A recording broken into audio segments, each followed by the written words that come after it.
Shalom saudaraku, puji nama Tuhan. Semua diberkati pada pagi menjelang siang ini. Amin. Terima kasih untuk semua kebaikan Tuhan di dalam hidup kita.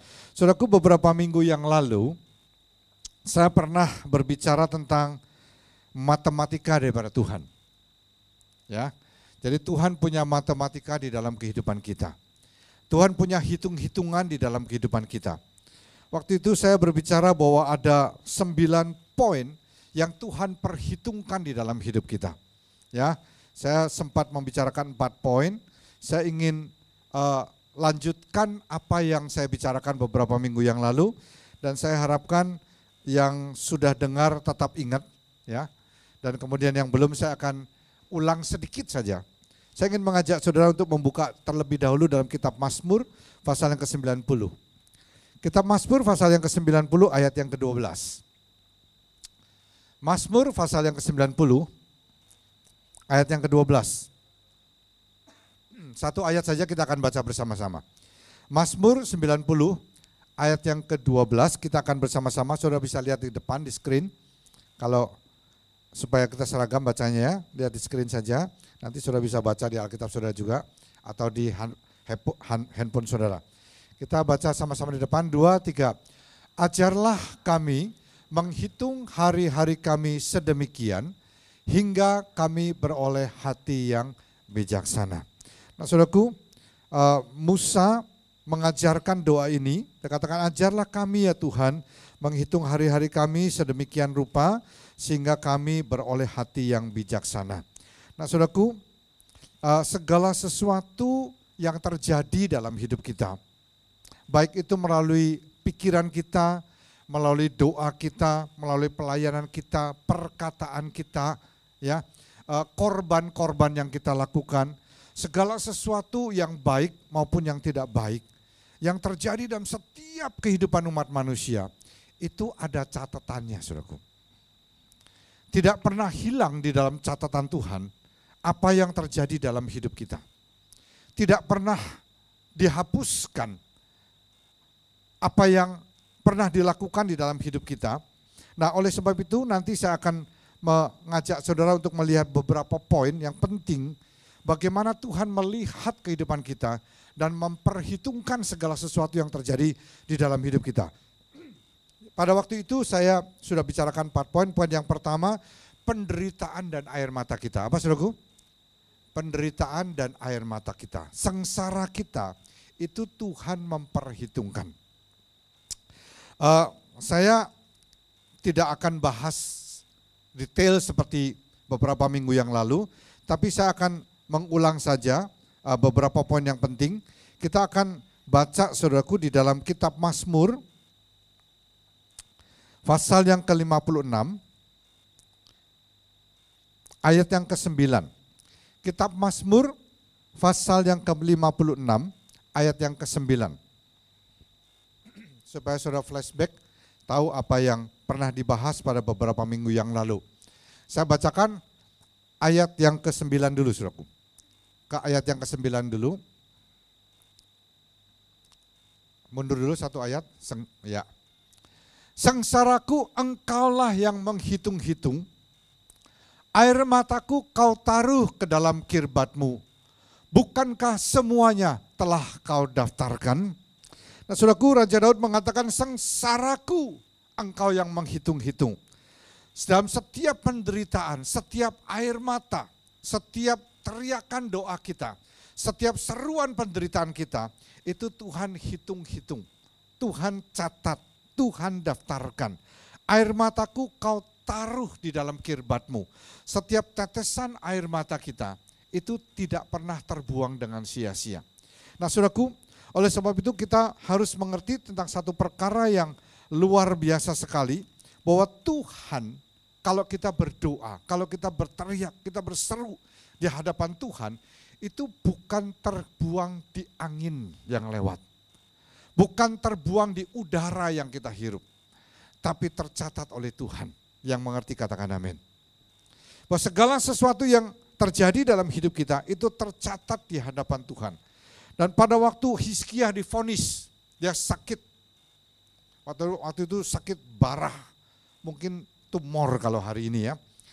Dan hamba Tuhan mengatakan bahwa penyakit itu akan membawa kematian karena tidak akan sembuh, pasti dia akan mati. Pada waktu itu Raja Hizkia tidak panggil tabib-tabib yang paling pintar. Dia tidak kumpulkan orang-orang yang paling hebat untuk supaya mereka perintahkan cari obat yang terbaik. Tapi pada waktu itu Raja Hizkia menghadap ke tembok dan dia menangis di hadapan Tuhan. Dia berperkara dengan Tuhan, dia bawakan perkara ini di hadapan Tuhan. Dia ingatkan Tuhan akan segala sesuatu yang telah dia lakukan dalam hidupnya. Dia ingatkan bagaimana dia membela Tuhan, bagaimana dia membersihkan negerinya dari segala berhala-berhala. Dia ingatkan kepada Tuhan bagaimana dia melakukan semuanya untuk Tuhan. Dia menangis sungguh-sungguh di hadapan Tuhan.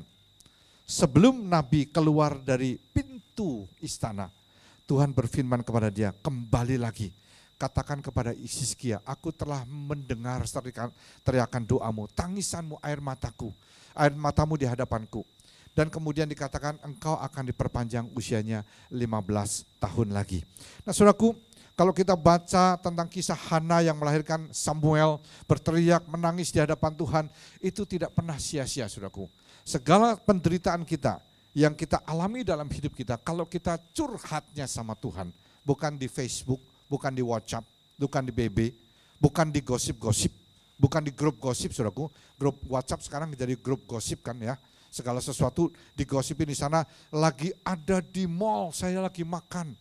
Lagi sakit hatiku oleh karena kekasihku tadi cemberut. Semuanya masuk saudaraku di WhatsApp grup. Ya, tempat curhat gede-gedean. Nah di sosmed.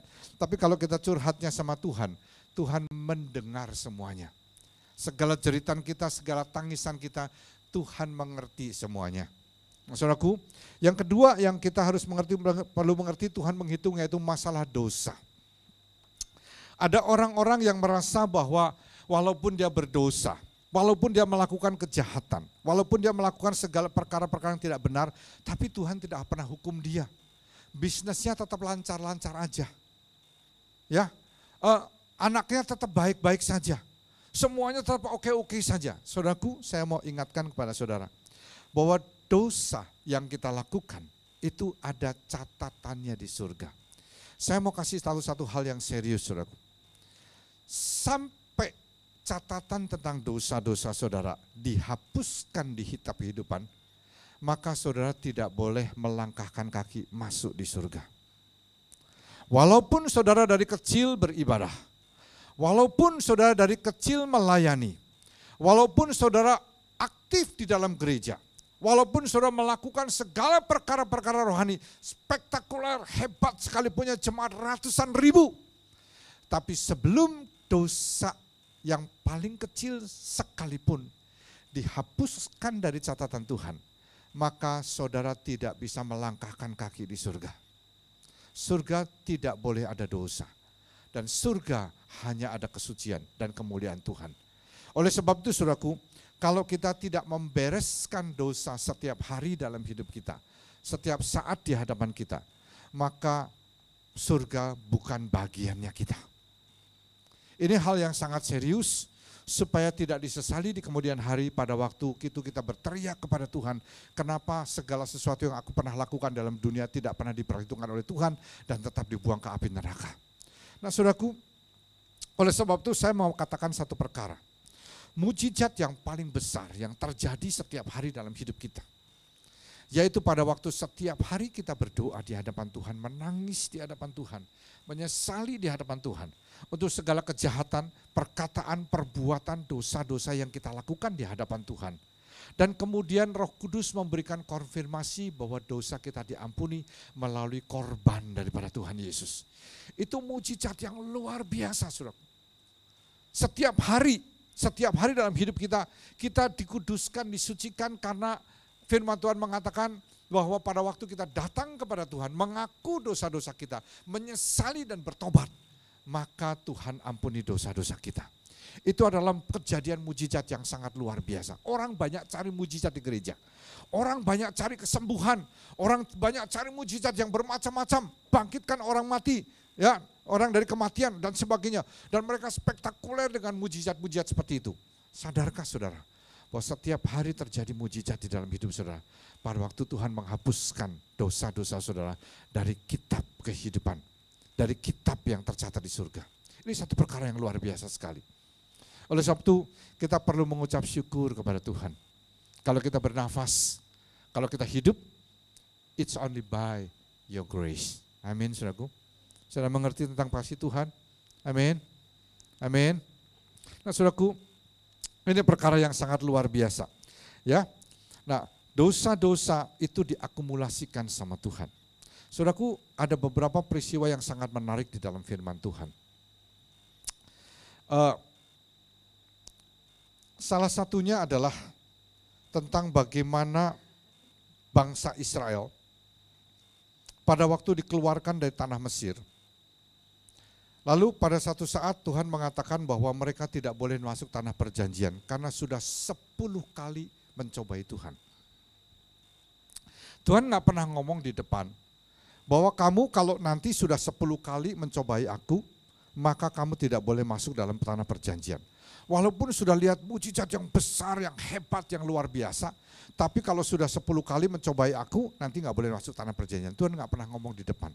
Tapi Tuhan lakukan segala perkara-perkara menunjukkan eksistensinya yang luar biasa, belah laut, bikin 10 tulah, dan kemudian kasih mana dan sebagainya. Sampai pada satu saat Tuhan bilang begini, cukup. Walaupun segala mujizat-mujizat yang aku lakukan luar biasa begitu banyak. Walaupun kamu diampuni berbolak-balik, diampuni sama Tuhan, diampuni lagi, dimaafkan lagi, dihukum, dimaafkan, dihukum, bolak-balik. Tapi kamu sudah 10 kali, bagi mereka yang sudah 10 kali mencobai Tuhan, laki-laki yang berumur 20 tahun ke atas, maka mereka tidak boleh masuk dalam tanah perjanjian, kecuali Yosua dan Kaleb. Nah, saudaraku, Tuhan menghitung, Tuhan mengakumulasikan. Jangan kita berpikir bahwa Tuhan tidak menghitung, seolah-olah dibiarkan saja dosanya. Tapi Tuhan menghitung, Tuhan mengakumulasi sampai titik tertentu. Nah, saudaraku, pada waktu itu saya membahas lebih jauh tentang perkara ini, tapi saya ingin berjalan lebih lanjut pada hari ini. Mungkin saudara juga bisa lihat Yudas Iskariot, bersyukurlah kalau tiap saudara mendengar firman. Bersyukurlah kalau saudara tiap hari berdoa, membaca firman Tuhan, lalu Roh Kudus tegur. Bersyukurlah kalau saudara mendengar firman, membaca khotbah orang, mendengar khotbah orang, dan ada teguran daripada firman Tuhan, itu bersyukur. Saudara. Bersyukur, bertobat, itu bersyukur. Jangan sampai kita merasa bahwa tidak pernah ditegur lagi. Bahkan kepada Petrus, saudaraku, teguran Tuhan keras sekali, iblis enyah daripadaku. Saya nggak kebayang, saudaraku, kalau pada satu hari hamba Tuhan di sini ngomong, hai iblis, keluar kamu dulu, nggak usah dengar khotbahku, bertobat baru masuk lagi ke dalam. Gereja kosong, saudara. Ya, tapi pada waktu itu Tuhan tegur kepada Petrus, hai iblis, enyah daripadaku, engkau batu sandungan. Nah, saudaraku, tapi apa yang terjadi dengan Petrus? Dia bertobat. Dan Tuhan pakai dia menjadi alat yang luar biasa di tangan Tuhan. Nah, saudaraku, mari kita lihat kehidupan kita masing-masing setiap hari. Anugerah terbesar yang terjadi setiap hari dalam hidup kita. Mujizat terbesar yang terjadi setiap hari dalam hidup kita, yaitu kita mengalami pengampunan dosa daripada Tuhan hari demi hari, saat demi saat. Siapa yang mengatakan bahwa sejak pagi bangun tidur sampai sekarang sudah tidak berbuat dosa? Ada yang imun terhadap perkataan, pikiran, atau perbuatan yang sama sekali kudus seperti Tuhan Yesus dari bangun tidur tadi. Saudaraku, kalau saudara ingat sehari demi sehari sampai umur kita sekian tahun, berapa banyak kebaikan Tuhan yang sudah diberikan kepada kita. Yang mengerti katakan amin. Oh, saudaraku, yang ketiga yang saya waktu itu bahas adalah masalah doa, saudaraku. Doa itu ada hitung-hitungannya, saudara. Doa dihitung sama Tuhan. Elia berdoa berapa kali, saudaraku? Dia berdoa, sungguh-sungguh berdoa. Yakobus mengatakan Elia itu manusia biasa. Makannya juga sama, ya. Ada karbohidratnya, ada proteinnya, ada sayurnya, ada buah-buahan, bisa juga diare. Sama dengan kita. Tapi pada waktu dia sungguh-sungguh berdoa, hujan tidak turun, hujan 3,5 tahun tidak berturun. Tapi pada waktu dia berdoa lagi, hujan turun. Di dalam firman Tuhan tidak membahas detailnya pergumulan daripada Elia. Ya, tapi kalau sudah baca lebih teliti tentang kisah tentang Elia, dia berdoa sungguh-sungguh. Dia berdoa sungguh-sungguh. Kepalanya sampai di antara kedua lutut, dia berdoa. Ya, dia berdoa. Bahkan sebelum dia mengatakan bahwa hujan tidak turun 3,5 tahun, firman Tuhan juga mengatakan dia berdoa sungguh-sungguh. Dia nggak langsung tampil terus ngomong begitu aja, tapi dia berdoa sampai akumulasi doanya itu diperhitungkan sama Tuhan. Saudara punya pergumulan dalam hidup saudara. Saudara punya pergumulan dalam hidup saudara, lalu saudara berdoa. Kemudian berdoa. Waktu tidak jawab, ya Tuhan nggak mau deh. Selesai berhenti. Para Tuhan is about to answer your prayer. Saudaraku, saya teringat. Pada satu saat mama saya bilang sama saya begini. Mama saya itu pada waktu remaja masih umur 13, 14, 15 tahun begitu, bahkan masih dari kecil 8 tahunan. Itu dari keluarga kafir, penyembah berhala, lalu dibawa oleh kakak iparnya ke gereja, diperkenalkan sama Tuhan, dan bibit firman Tuhan itu tertanam seumur hidupnya, sampai seluruh keluarga kami, sampai keluarga dari mama saya, keluarga dari papa saya, nggak tahu berapa ratus orang dari satu bibit firman Tuhan itu percaya kepada Tuhan. Ya, itu bahkan mama saya itu cuma lulusan SD, saudara. Cuma lulus SD, tapi dia bawa ratusan jiwa kepada Tuhan. Ya, nah pada satu saat, tapi Tuhan izinkan dia menikah dengan papa saya nggak tahu kenapa, ya, yang tidak kenal Tuhan. Simpatisan gereja, tidak pergi ke kelenteng, tidak punya rumah sembahyang di rumah, tidak punya macam-macam, tapi juga nggak ke gereja. Ke gerejanya itu cuma setahun sekali pada waktu diundang pendeta hari Natal. Dan diundang juga hari Paskah, gitu aja gitu. Hari Paskah datang ke gereja karena hari Natal dan hari Paskah datang ke gereja karena diundang dan karena pengen lihat pada waktu itu saya main drama, saudaraku. Ya, jadi ngelihat. Lalu didoakan bertahun-tahun, pernah mengalami sakit parah, hampir mati. Kemudian bertobat selama 3 minggu. Dalam 3 minggu datang gereja, naik mimbar, kesaksian saya sudah ditolong sama Tuhan. 3 minggu kemudian hilang lagi. Lalu pada waktu papa saya menjelang kematiannya sakit yang parah. Waktu Tuhan menyatakan bahwa dia tidak akan sembuh.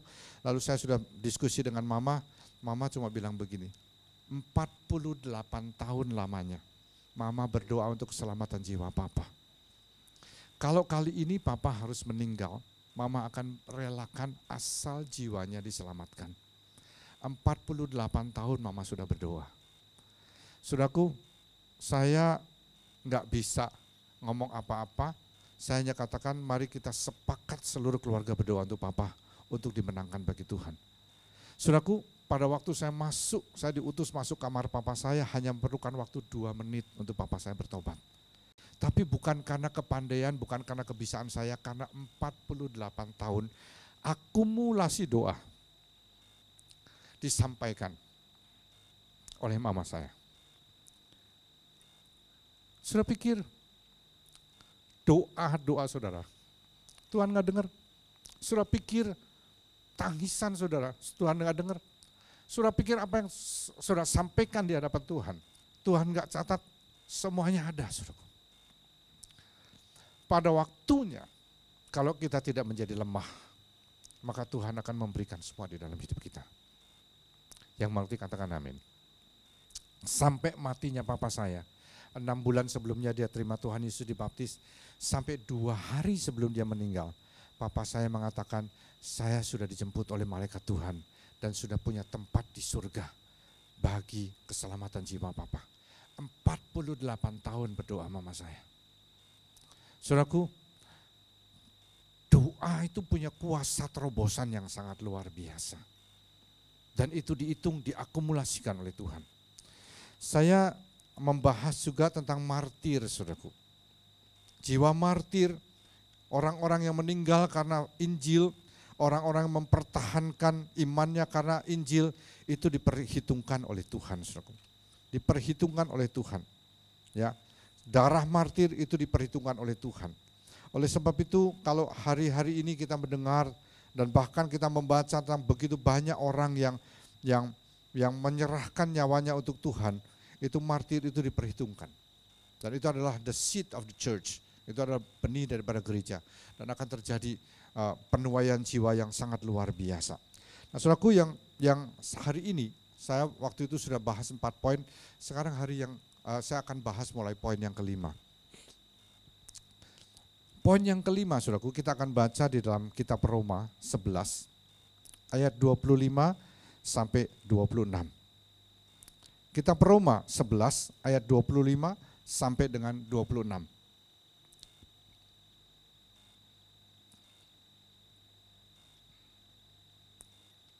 Ini berbicara tentang jiwa-jiwa, saudaraku. Jiwa-jiwa itu ada hitungannya di hadapan Tuhan. Roma 11, 25 dan 26. Sebab saudara-saudara, supaya kamu jangan menganggap dirimu pandai, aku mau agar kamu mengetahui rahasia ini. Sebagian dari Israel telah menjadi tegar, sampai jumlah yang penuh dari bangsa-bangsa lain telah masuk.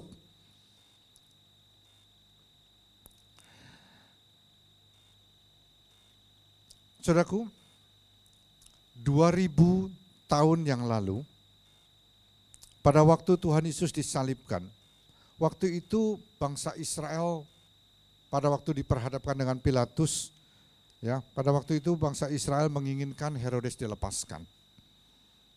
Lalu mereka mengatakan, biarlah darahnya ditanggungkan di atas kami dan anak cucu kami. Saudara tahu bahwa apa yang dikatakan oleh bangsa Israel itu mereka alami.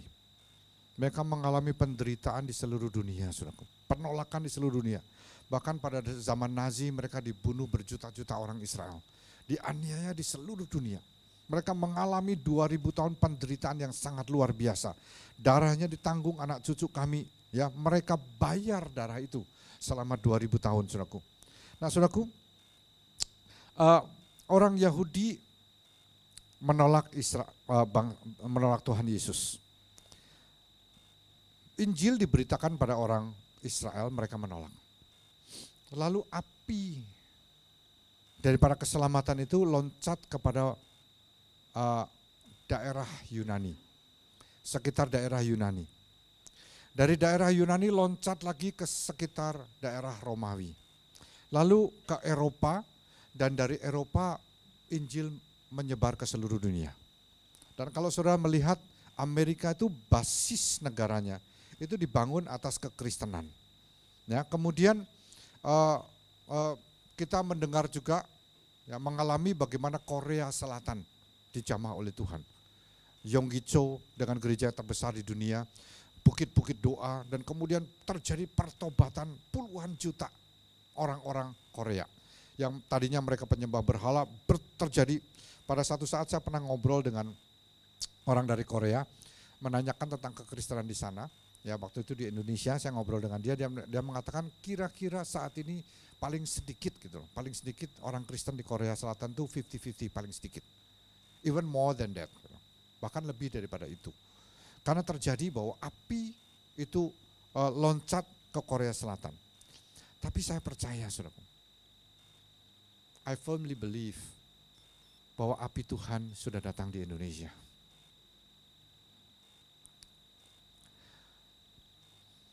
Bangsa ini bangsa yang besar, saudara. 250 juta jiwa. Itu Tuhan memperhitungkan. Dan banyak anak-anak Tuhan yang berdoa, berpuasa, membela Injil, menyampaikan kebenaran firman Tuhan. Saya percaya bangsa Indonesia adalah bangsa yang dikasihi oleh Tuhan. Kalau saudara melihat flashback, saudaraku ya, di Indonesia itu seperti drama yang sangat luar biasa. Sejak, nggak usah jauh-jauh saudaraku, sejak masa pergantian Presiden pertama Soekarno ke Pak Harto, itu terjadi drama yang luar biasa di negara ini. Ya, terjadi kejadian-kejadian yang sangat luar biasa. Ya, terus kemudian pada waktu selama pemerintahan Pak Harto banyak sekali drama yang terjadi. Orang-orang yang tidak bersalah, yang diperlakukan tidak adil, dan semua macam-macam drama itu terjadi. Tahun 98 pada waktu terjadi kerusuhan di Indonesia, terjadi ekonomi hancur, terjadi zaman reformasi, pergantian beberapa kali presiden, orang-orang yang difitnah, yang dihukum mati, dan semuanya terjadi peristiwa-peristiwa yang luar biasa sampai hari ini. Kita melihat bagaimana seorang yang tidak punya partai, tidak datang dari kalangan militer, bukan latar belakang konglomerat yang banyak uang, Tuhan pilih jadi presiden di Indonesia. Tuhan tentukan seorang minoritas, double minoritas, sudah Chinese, Kristen lagi, jadi gubernur di Jakarta yang menjadi barometer daripada Indonesia. Dan melakukan banyak tindakan-tindakan kontroversial. Ya, karena dia membela kejujuran, kebenaran, dan tidak mau kompromi. Saudaraku, saya percaya bahwa ini sedang terjadi satu pergolakan besar di negara ini. Sedang terjadi sesuatu yang sangat luar biasa, dan semuanya itu tidak lepas daripada turut campur tangan Tuhan. Tuhan cinta bangsa Indonesia. Apinya Tuhan sedang bergerak di Indonesia. Entah saudara nyaman dengan ibadah setiap minggu, entah saudara nyaman dengan bisnis saudara, dengan kehidupan saudara sehari-hari yang tidak menyadari tentang pergerakan Allah yang luar biasa. Tapi Allah sedang bergerak di Indonesia. Kalau saudara ikuti semua pergerakan ini, saudara akan tercengang bagaimana melihat God is moving. Ya, di penjara-penjara Tuhan bergerak, di tempat-tempat kumuh, kotor, hitam Tuhan bergerak. Di ujung-ujung Indonesia, di puncak gunung, di hutan-hutan, desa-desa, di kota-kota, Tuhan bergerak. Saya percaya bahwa pergerakan Tuhan ini akan terjadi dengan luar biasa. Jiwa-jiwa diperhitungkan sama Tuhan, saudaraku. Ya, dikatakan sampai jumlah bangsa-bangsa lain itu digenapkan, maka saya percaya akhirnya api itu akan kembali pada bangsa Israel. Api yang pertama diberikan pada bangsa pilihan dan kemudian berkeliling di seluruh dunia sampai hari ini, itu akan kembali pada bangsa Israel, akan terjadi pertobatan luar biasa daripada bangsa Israel. Dan mereka akan jadi penginjil-penginjil yang penuh urapan, menginjili seluruh dunia. Dan itu akan terjadi sesuatu yang sangat-sangat luar biasa. Pada waktu itu semuanya digenapi, saudaraku, kita akan melihat dan tercengang bagaimana pekerjaan Allah yang luar biasa. Kalau kita mindahin jemaat, saudaraku, tutup gereja kecil, pindahin ke gereja gede, lalu ambil copot jemaat dari gereja lain, pindahin ke gereja ini, itu tidak nyambah jiwa. Yang hitung-hitungan jiwa itu adalah kalau sudah datang ke tetangga, sudah datang ke tempat pekerjaan, orang-orang yang tidak kenal Tuhan sudah kenalkan kepada Tuhan. Orang-orang yang hidupnya menuju kebinasaan di neraka sudah bawa ke gereja diselamatkan. Itu menambah jumlah catatan jiwa di hadapan Tuhan. Nah, saudaraku, saya mau ada satu pertanyaan, saudaraku, yang seringkali terus menjadi menggelitik dan menjadi pergumulan daripada banyak orang, banyak gereja. Kapan Tuhan Yesus datang kembali? Tanda-tanda zaman, tanda-tanda kejadian, semuanya digenapi. Lalu kapan Tuhan Yesus datang kembali? Yang pertama, saudaraku, jelas itu waktunya Tuhan.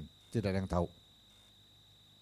Orang bisa menafsirkan dengan segala macam, ya. Tapi waktunya Tuhan, hanya Tuhan yang tahu. Kalau tanda-tandanya peperangan, gunung meletus, kerusuhan, kelaparan, semuanya itu sudah terjadi dengan sangat intens saat ini. Tapi kapan persis kejadiannya tidak ada orang yang tahu. Ya, hanya Bapa, hanya Tuhan yang tahu. Tapi di dalam 2 Petrus pasal yang ketiga, kita akan lihat 2 Petrus pasal yang ketiga, ayat yang ke-11 dan ayat yang ke-12. 2 Petrus pasal yang ketiga ayat 11 dan 12.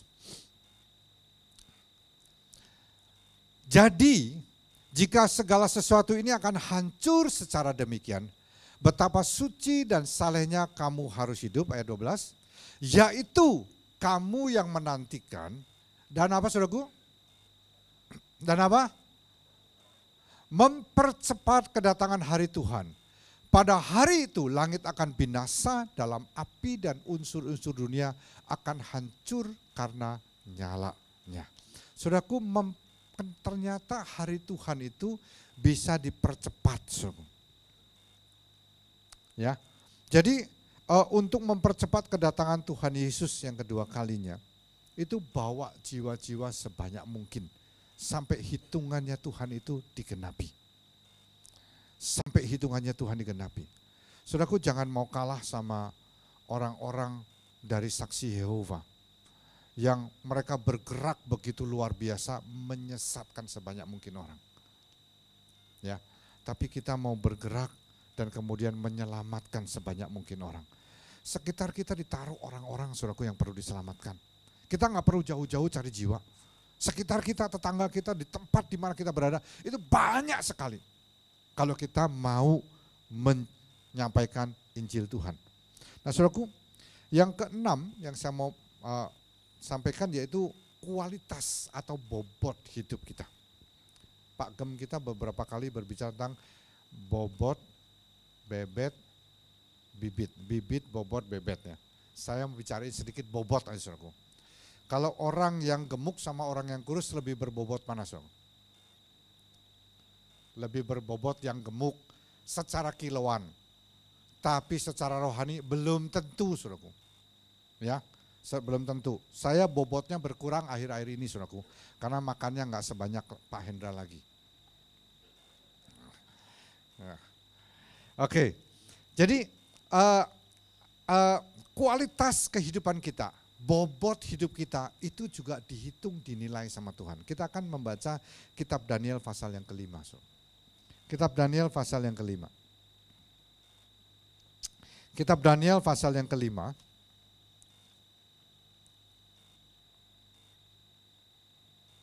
Ayat yang ke-25 sampai 28.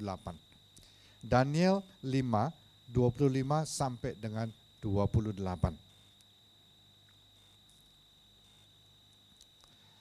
Pada waktu mimpi raja dan kemudian minta diterjemahkan oleh Daniel, Daniel mengatakan demikian. Maka inilah tulisan yang tertulis itu, mene tekel ufarsin. Dengarti. Lanjutkan. Dan inilah makna perkataan itu. Mene artinya masa pemerintahan Tuanku di apa? Dihitung oleh Allah dan telah diakhiri. Sebentar, saudaraku. Masa pemerintahan di apa, saudaraku? Dihitung dan telah diakhiri. Saudara, Tuhan itu menghitung terus. Segala sesuatu dalam hidup kita ada hitung-hitungannya. Saudara pikir orang berjaya di atas dengan segala macam kejahatannya, dengan arogansi yang luar biasa, dengan penyalahgunaan kekuasaan dan sebagainya, tidak dihitung sama Tuhan. Dihitung, saudaraku. Masa pemerintahan Tuanku dihitung oleh Allah dan telah diakhiri. Ayat 28. Tekel, Tuanku di apa? Ditimbang dengan neraca dan didapati terlalu ringan. Timbangan itu juga, diukur itu juga, itu hitung-hitungan Tuhan. Terakhir, Peres, kerajaan Tuanku dipecah dan diberikan kepada orang Media dan Persia. Nah, saudaraku, Tuhan punya hitung-hitungan. Bobot kualitas hidup kita itu dihitung oleh Tuhan.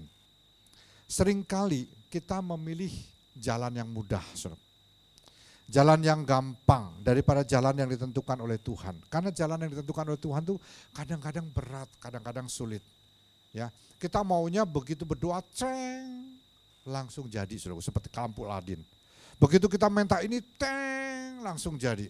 Begitu kita minta bisnisnya berkembang, preng, langsung besoknya, wah proyeknya datang semuanya.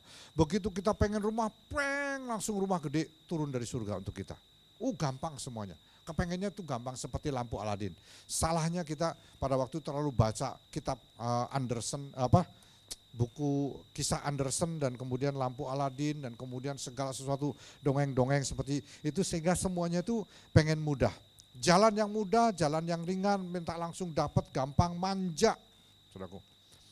Nah, saudaraku, semua itu membuat kehidupan kita jadi tidak berbobot di hadapan Tuhan. Tidak berbobot di hadapan manusia. Nah, saudaraku, kalau kita belajar berteriak kepada Tuhan, melatih otot iman kita, ya, maka Tuhan akan mengerjakan sesuatu dan menilai, menghitung kehidupan kita yang lebih berbobot di hadapan Tuhan. Saudaraku, kalau zaman dulu di Timur Tengah, belum ada alat seperti sekarang. Kalau menampi gandum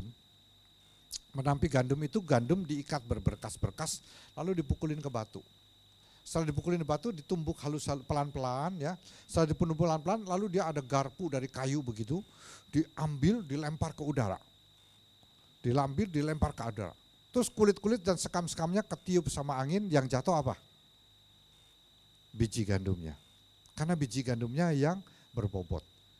Nah, saudaraku, kalau hidup kita tidak berbobot, maka akan hilang, tertiup oleh angin dan tidak memberikan dampak. Nah, oleh sebab itu kita harus hidup bijaksana sesuai dengan firman Tuhan. Kalau glory itu bahasa aslinya itu datang dari satu kata-kata kabod. Kabod, glory. Itu berbicara tentang weight, tentang bobot. Ya, hidup di dalam kemuliaan Tuhan itu adalah hidup yang penuh berbobot, berkualitas. Ya, hidup secara rohani mempunyai iman yang benar, iman yang dilatih dengan benar di dalam hidup kita, bukan iman gampangan. Ya, saudaraku, ini penting sekali. Bobot kualitas hidup kita itu dihitung oleh Tuhan. Lalu apalagi yang dihitung oleh Tuhan? Kapasitas kehidupan kita. Kapasitas kita, kehidupan kita itu dihitung oleh Tuhan. Pada satu saat, pada waktu bangsa Israel masuk ke tanah Kanaan, lalu tanah Kanaan itu tanahnya diplot-plot. Ya, diplot, ini adalah bagian daripada suku Benyamin, ini bagian suku Yehuda, ini bagian daripada Dan, ini bagian dari Simeon dan sebagainya. Walaupun masih ada musuh-musuh diam di situ, tapi harus ditaklukkan. Jadi tanah Kanaan itu tidak dikasih begitu saja, tapi harus ditaklukkan dan Tuhan berperang membela Israel dan menaklukkan bangsa-bangsa di tanah Kanaan. Lalu pada satu saat itu diberikan dengan dibuang undi. Jadi bukan suku Yehuda ditunjuk ini, suku Benyamin ditunjuk itu, bukan, tapi diundi. Pada waktu terjadi pengundian, suku Yehuda mendapatkan satu bagian. Ya, pada waktu itu diputuskan suku Yehuda mendapat satu bagian dan kemudian suku-suku yang lain bagian-bagian yang lain. Kemudian Tuhan mengatakan bahwa keputusan Tuhan bergeser sedikit. Karena bagian suku Yehuda itu terlalu besar. Sudah tahu suku Yehuda itu adalah suku daripada Daud dan kemudian juga melahirkan Tuhan Yesus. Tapi pada waktu itu dikatakan bahwa bagian daripada suku Yehuda itu terlalu besar. Sehingga Tuhan merubah keputusannya, sebagian harus diberikan kepada Simeon. Ya, tanpa diundi lagi diberikan pada Simeon. Nah, saudaraku, berkat Tuhan dalam hidup kita itu juga dinilai sama Tuhan. Dinilai sama Tuhan. Selalu ada hitungan daripada Tuhan. Semua kepercayaan, semua tanggung jawab, semua waktu yang Tuhan berikan dalam hidup kita itu tidak sia-sia, tapi diperhitungkan sama Tuhan. Jadi kalau saudara mengerti betul tentang hal ini, setiap langkah dalam hidup kita itu enggak pernah dijalani dengan sia-sia. Kita menabur sesuatu, kita akan menuai sesuatu. Kita melakukan sesuatu, kita akan juga menerima akibatnya pada di kemudian hari. Nah, saudaraku, oleh sebab itu semua dalam kehidupan kita, berkat itu punya kapasitasnya masing-masing dalam hidup kita. Di dalam Matius 25, 28 dan 29, saudara membaca tentang talenta, kisah talenta. 1 talenta, kemudian 5 talenta, 10 talenta. Yang melakukan tanggung jawabnya pada waktu diberikan talenta, yang terima berapa, saudara? Terima 5 dan terima 10. Yang satu ngapain? Dia pendam, tidak bertanggung jawab. Nah, saudaraku, pada waktu itu terjadi bahwa yang 1 talenta diambil oleh tuannya, diberikan kepada yang 10 talenta. Nah, saudaraku, kita harus mengerti bahwa segala sesuatu yang di dalam hidup kita, itu Tuhan percayakan, tapi juga Tuhan minta tanggung jawab. Tuhan minta tanggung jawab. Tidak bisa bahwa kita terima sesuatu lalu tidak ada tanggung jawabnya. Nah, mempunyai pada yang punya 1 talenta diberikan pada yang mempunyai 10 talenta. Mempunyai itu dalam bahasa Yunani mempunyai arti echo, bergema. Echo bergema. Jadi kalau ngomong sesuatu itu ada echonya, ada gemahnya. Kalau saudara diberikan harta yang banyak, diberikan kekayaan yang banyak, Tuhan minta ada echonya. Kalau Tuhan kasih talenta yang banyak, Tuhan minta ada echonya. Kalau Tuhan kasih sesuatu tanggung jawab yang besar, Tuhan minta ada echonya. Jadi ada sesuatu yang berbalik, yang mempunyai dampak. Tuhan itu, kalau saya pikir-pikir ya, Tuhan itu seperti businessman yang luar biasa. Dia invest, tapi dia juga inginkan ada hasil yang baik. Tapi kalau dia invest tidak ada hasil yang baik, maka investasinya akan dipindahkan kepada yang lain. Nah, orang harus bekerja sesuai dengan kapasitas. Dan Tuhan akan menambahi kapasitas kita kalau kita melakukan itu semua dengan bertanggung jawab. Ya, apa yang diberikan oleh Tuhan hari ini, kita kembalikan untuk hasil-hasil memenangkan jiwa-jiwa kepada Tuhan. Nah, itu yang Tuhan inginkan. Nah, saudaraku, kemudian saya tinggal 2 poin lagi ya. Poin yang ke-8 itu taburan. Ini saya perlu agak pelan sedikit saudaraku ya. Tentang taburan ini kita akan lihat di dalam Matius pasal yang ke-6. Matius pasal yang ke-6 ayat 19 sampai 21.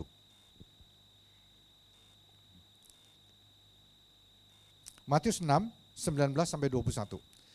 Janganlah kamu mengumpulkan harta di bumi. Di bumi ngengat dan karat merusakannya dan pencuri membongkar serta mencurinya. 20. Tetapi kumpulkanlah bagimu harta di surga. Di surga ngengat dan karat tidak merusakkannya dan pencuri tidak membongkar serta mencurinya. Karena di mana hartamu berada, di situ juga hatimu berada. Saudaraku, kita masih butuh harta enggak di surga? Kira-kira kita masih butuh harta enggak di surga? Apa kita masih isi pulsa HP di surga? Ya, atau kita masih perlu paket data di surga? Nanti nggak bisa WhatsApp-WhatsAppan sama Tuhan Yesus. Ya. Nah, saudaraku, jalan-jalan di surga, banyak sekali mengatakan penglihatan dan firman Tuhan juga mencatat jalannya terbuat dari emas. Rumah-rumahnya ada berlian-berlian yang bermacam-macam. Nah, saudaraku, jadi maksudnya apa sih saudaraku? Kumpulkan harta di surga. Kalau kita baca lebih teliti saudaraku, ya kita seringkali dikatakan bahwa harta di surga, wah kita itu rohani, yang rohani, yang apa sekali rohana lah macam-macam saudaraku ya. Tapi kalau saudara baca konteksnya dan baca lebih teliti, ternyata ada sesuatu yang Tuhan ingin kita mengerti tentang kumpulkan hartamu di surga. Segala sesuatu yang kita lakukan di dunia ini sebetulnya ada upahnya, saudara. Tidak pernah sia-sia yang kita lakukan. Kita lakukan yang benar, Tuhan catat, yang tidak benar, Tuhan juga catat. Coba kita lihat di dalam ayat yang kelima, saudara. Matius 6 ayat yang kelima. Kita maju sedikit ya dari ini, ayat yang kelima, kita baca. Matius 6 ayat yang kelima. Dan apabila kamu berdoa, janganlah berdoa seperti orang munafik. Mereka suka mengucapkan doanya dengan berdiri dalam rumah-rumah ibadat dan pada tikungan-tikungan jalan raya, supaya mereka dilihat orang. Aku berkata kepadamu, sesungguhnya mereka sudah mendapat upahnya. Upahnya puji-pujian, upahnya doanya bagus ya, doanya menyentuh hati, doanya wah, hebat deh, bagus, wih senang deh doa kamu. Lain kali kamu doa lagi ya, doa makan sama kamu, doa pulang sama kamu, doa tidur sama kamu, doa apa-apa sama kamu dah, enak doanya kamu. Ya, nggak ngantuk kalau kamu doa, gitu. Semangat kalau kamu doa, wih, lalu dia senang, dia kemudian doa terus atau nyanyi terus atau ngomong terus atau kesaksian terus, pokoknya dia supaya bisa didengar, supaya bisa mendapatkan upahnya. upahnya puji-pujian, tepuk tangan dan sebagainya. Tuhan katakan dia sudah dapat upahnya. Dia sudah dapat upahnya. Tapi pada waktu kita mengerjakan sesuatu untuk Tuhan, Tuhan juga memberikan upah kepada kita, saudaraku. Ada sesuatu yang disimpan bagi kita di surga. Simpan hartamu di surga. Nah, saudaraku, dan segala sesuatu yang kita lakukan dengan sungguh-sungguh. Pada satu saat, kalau kita berdoa dengan sungguh-sungguh pada Tuhan, minta, dan kita membutuhkan itu, waktunya doanya tepat, sesuai dengan tuntunan Roh Kudus juga, ya, maka itu akan diberikan kepada saudara. Oleh sebab itu kita lihat bagaimana orang-orang yang berdoa, orang-orang yang melayani Tuhan sungguh-sungguh, seringkali hidupnya diberkati dengan luar biasa. Orang yang bekerja sungguh-sungguh sama Tuhan, walaupun dia ada di sekuler atau di dalam rohani, full time atau tidak full time, yang penting full heart dan full spirit, full life melayani Tuhan, sungguh-sungguh dengan hati yang sungguh-sungguh, tidak munafik, tidak mempunyai modus yang macam-macam, dan melakukan dengan sungguh-sungguh, itu hidupnya diberkati oleh Tuhan. Pasti hidupnya diberkati oleh Tuhan. Karena apa? Karena ada upah yang disediakan oleh Tuhan di surga. Pada satu saat Tuhan bilang gini sama murid-muridnya, minta dong. Kamu gak pernah minta di dalam namaku. Ayo kamu minta, maka akan diberi sama Bapa. Ayo minta, maka akan diberi. Ya, kamu akan terima. Tuhan itu bukan Tuhan yang kikir, yang jahat, yang kejam, tapi Tuhan yang penuh dengan kasih. Tapi kita harus mengerti bahwa ada hitung-hitungan Tuhan. Oleh sebab itu kalau kita mengerti tentang perkara ini, ayo kita melakukan pelayanan kepada Tuhan dengan sungguh-sungguh. Pelayanan saudara mungkin hanya sepele. Pelayanan saudara mungkin hanya usher, penerima tamu, bagi-bagi warta gereja, atau shake hand sama orang, atau kasih senyum sama orang, atau memberikan semangat sama orang, atau doa, atau apapun juga yang dilakukan, pujian, penyembahan, atau musik dan sebagainya. Kalau itu semua diberikan kepada saudara, lakukan dengan sungguh-sungguh. Karena Tuhan punya hitung-hitungan dan Tuhan mencatat. Apa yang terjadi itu tidak pernah hilang dengan sia-sia. Nah, oleh sebab itu, mari kita jangan bersungut-sungut, jangan kita menjadi jenuh, jangan kita menjadi bosan, jangan kita menjadi capek, karena Tuhan memberikan sesuatu di surga. Yang terakhir, yang poin yang ke-9 ini penting sekali. I save the best for the last. Nah, ini penting sekali. Masalah kedewasaan rohani. Masalah kedewasaan. Hal yang sangat menentukan untuk kita terima berkat daripada Tuhan, kalau kita dianggap sudah layak terima.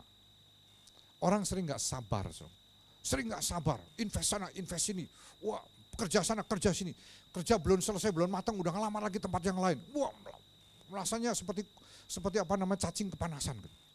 Kepengen segera jadi konglomerat, pengen segera menjadi presiden direktur, CEO di 20 perusahaan.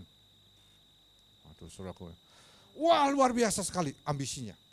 Tapi Tuhan punya waktu untuk kita. Tuhan punya sesuatu untuk kita.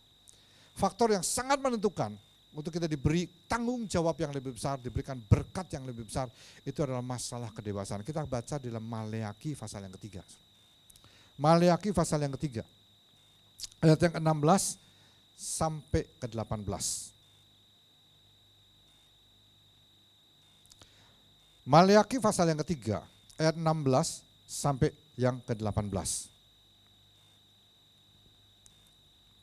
Maleakhi 3, 16 sampai 8. Beginilah berbicara satu sama lain orang-orang yang takut akan Tuhan. Tuhan memperhatikan dan mendengarnya. Sebuah kitab peringatan ditulis di hadapannya bagi orang-orang yang takut akan Tuhan dan bagi orang-orang yang menghormati namanya.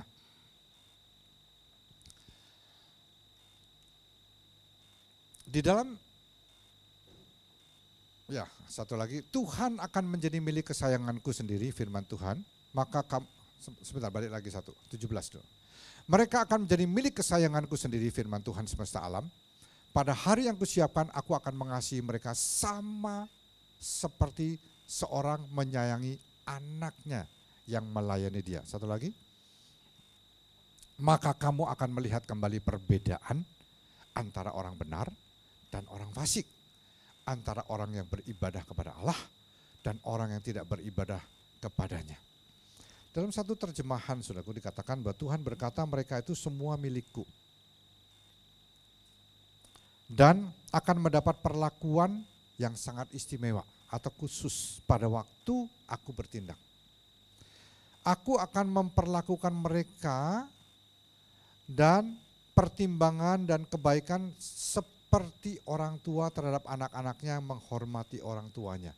Ada consideration dan kindness of parents.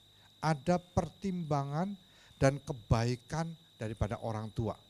Ya, ada special treatment daripada bapak untuk orang-orang yang menghormati dia. Seperti seorang bapak yang kepada anaknya. Jadi sebetulnya dasar pertimbangannya untuk mendapatkan perlakuan special treatment untuk berkat yang khusus daripada Tuhan itu seperti apa? Kalau di Timur Tengah, saudaraku ya, atau kita baca dulu satu ayat di Galatia, Galatia pasal yang keempat. Sebelum nanti kita lihat latar belakang daripada ayat ini. Galatia pasal 4 ayat 1 dan 2. Galatia pasal 4 ayat 1 dan 2.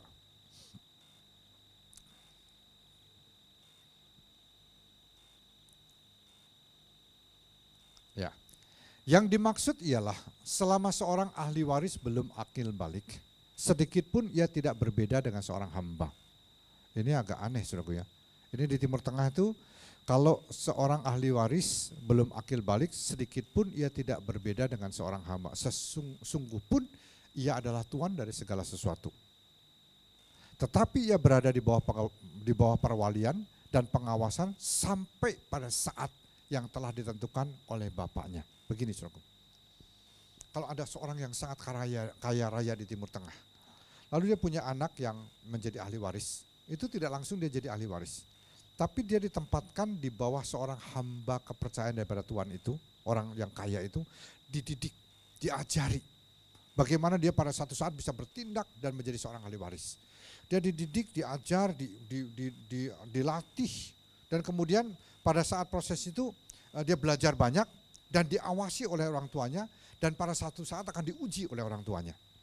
Kalau pelajaran yang diberikan, karakternya, kalau semua pengetahuannya belum lulus juga, maka harus dididik terus, tidak ada batasan waktunya. Tapi sampai pada satu saat orang tuanya bilang, oke, it's done, kamu sekarang sudah boleh menjadi ahli waris saya. Maka akan dibikin satu upacara, akan dibikin satu pesta, akan dibikin satu declaration, akan dibikin satu announcement, bahwa dia mulai hari ini sudah boleh bertindak atas nama aku dan dia akan menjadi ahli waris resmi daripada bapak itu. Jadi pada waktu lulus ada celebration, ada declaration. Ya, saudaraku, saya percaya bahwa Tuhan itu tidak pilih kasih. Pada waktu Tuhan memberikan sesuatu, Tuhan mempertimbangkan kedewasaan seseorang. Bisa dipercaya atau tidak, bisa diberikan tanggung jawab yang lebih besar atau tidak. Itu semua tergantung daripada dewasa. Jadi sekarang bagaimana disebut dewasa itu, saudara? Bagaimana disebut dewasa? Saya percaya bahwa dewasa itu mempunyai beberapa kriteria. Satu, dia punya daya tahan. Punya apa, saudaraku? Daya tahan. Dia punya endurance, dia punya daya tahan. Daya tahan pada waktu diberikan tanggung jawab dan kepercayaan. Saya di dalam karier pekerjaan saya, saudaraku, saya mengalami banyak sekali tekanan-tekanan yang sangat berat.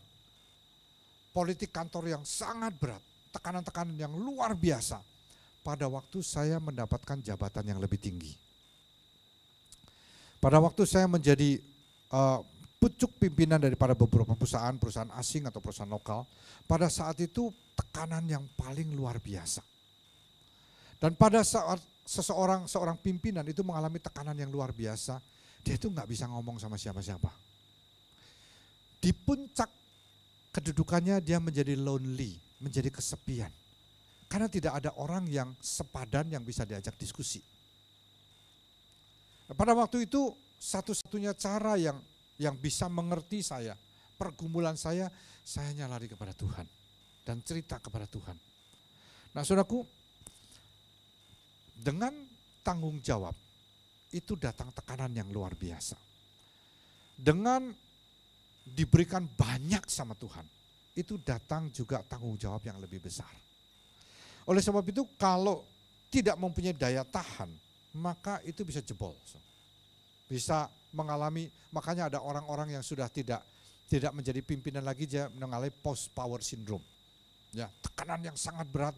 Dia merasa semuanya sudah oke-oke, kemudian kehilangan jabatan, maka dia akan post power syndrome dan sampai jadi tekanan yang luar biasa. Mantan bos saya, saudaraku, yang terakhir, perusahaan saya yang terakhir, dia adalah seorang yang sangat luar biasa. Dia orang yang disanjung-sanjung, dianggap orang yang jenius, yang orang yang mempunyai prestasi yang sangat luar biasa. Dia terbang di seluruh dunia pakai private jet. Ya, dan private jet ini dia nggak usah beli, company beliin private jet buat dia. Dia nggak usah beli sendiri. Tiger Woods punya private jet, dia beli pakai uang dia sendiri, saudaraku. Tapi orang ini terbang private jet kemana-mana, itu bukan pakai uang sendiri, tapi disediakan oleh perusahaan. Saya dikasih mobil pada waktu saya bekerja, I consider myself sudah mendapatkan mobil yang mewah. Tapi saya tidak pernah mendapat helikopter yang paling jelek pun, nggak pernah, saudaraku. Tapi dia dapat private jet yang bisa terbang di seluruh dunia. Dia pernah datang di Indonesia beberapa kali pakai private jet itu.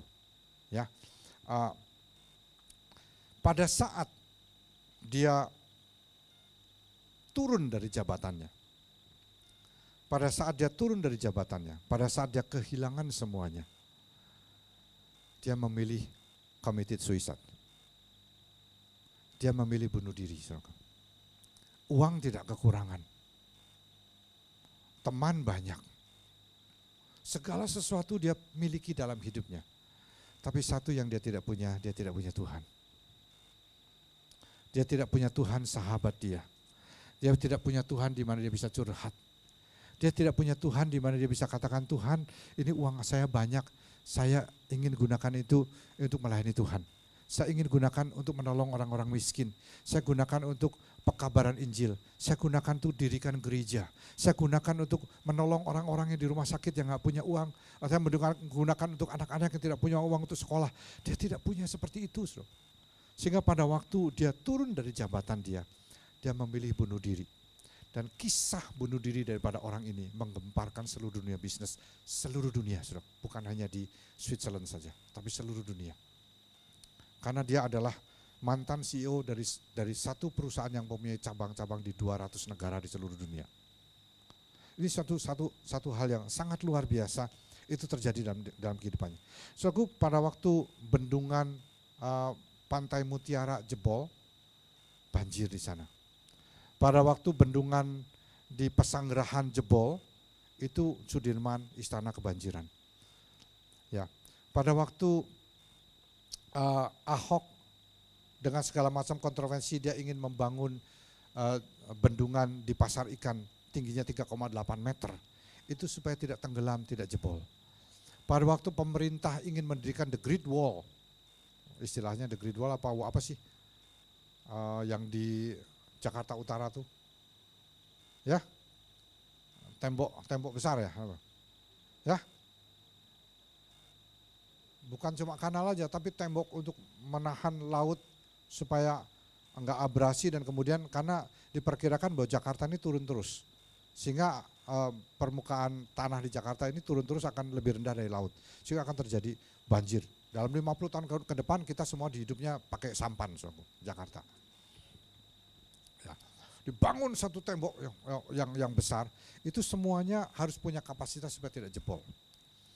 Kalau seseorang diberikan tanggung jawab sama Tuhan, diberikan sesuatu sama Tuhan, Tuhan akan lihat dia punya daya tahannya sampai di mana.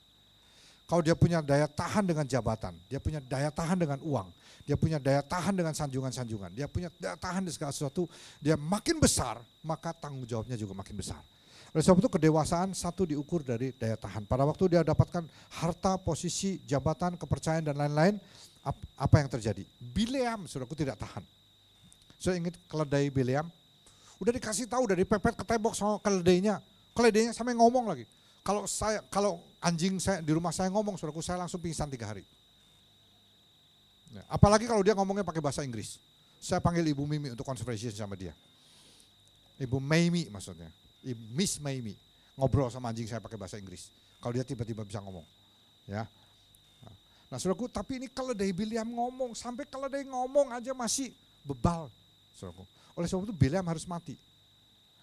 Orang datang, musuh Israel datang kasih uang. Dia tanya sama Tuhan, boleh nggak mengutuki Israel? Nggak boleh, kata Tuhan. Datang lagi, uang yang lebih banyak, posisi yang lebih tinggi, kasih uang lebih banyak. Dia tanya lagi sama Tuhan, boleh nggak Tuhan kutuki?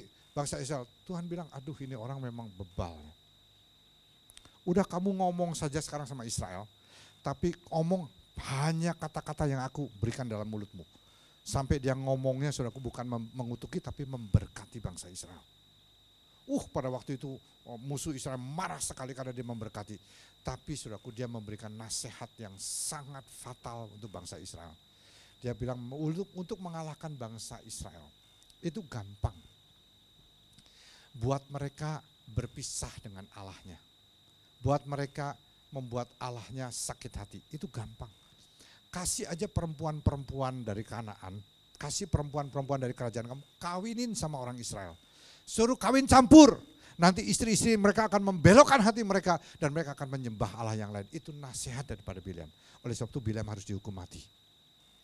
Saudaraku, daya tahan sebagai nabi, sebagai hamba Tuhan, sebagai seseorang yang diberikan kepercayaan sama Tuhan, itu diuji menuju kedewasaan dia. Yang kedua, saudaraku, daya tahan itu daya tampung, saudaraku. Kalau tidak bisa tampung, saudaraku, pecah, rusak. Ada yang orang dapat 10 talenta, ada yang dapat 5 talenta, ada yang dapat 1 talenta. Nah, saudaraku, kabel listrik itu kalau insinyur perlistrikan atau sipil tahu ya, kabel listrik itu punya kapasitas. Kapasitas besarnya, tahun pembuatannya itu bisa dialiri dengan listrik berapa besar. Itu daya tampungnya. Kalau melebihi daya tampung maka akan konsleting pecah. Nah, saudaraku, yang penting di dalam hidup kita bukan banyaknya kita terima, tapi bisa nggak dipercaya pada waktu kita terima bagian kita. Apakah kita mau jadi seperti Elisa nggak? Terima 2 bagian, 2 porsi daripada roh Elia, atau jadi seperti Gehazi yang akhirnya sakit kusta. Saudaraku, gereja, saya percaya gereja dinilai sama Tuhan bukan besar kecilnya gereja, tapi adalah sungguh-sungguh nggak pelayanan di dalam gereja itu. Ada kesetiaan nggak pada tanggung jawab. Semua orang, semua hamba Tuhan punya ukuran pundi-pundi, saudaraku. Tapi yang penting walaupun pundi-pundinya kecil, nggak pernah habis. Tapi kalau pundi-pundinya besar, bukan untuk melakukan untuk kemuliaan nama Tuhan, itu tidak berguna. Nah, saudaraku, oleh sebab itu kita dewasa itu daya tampung kita juga diukur. Dan yang terakhir, saudaraku, daya guna.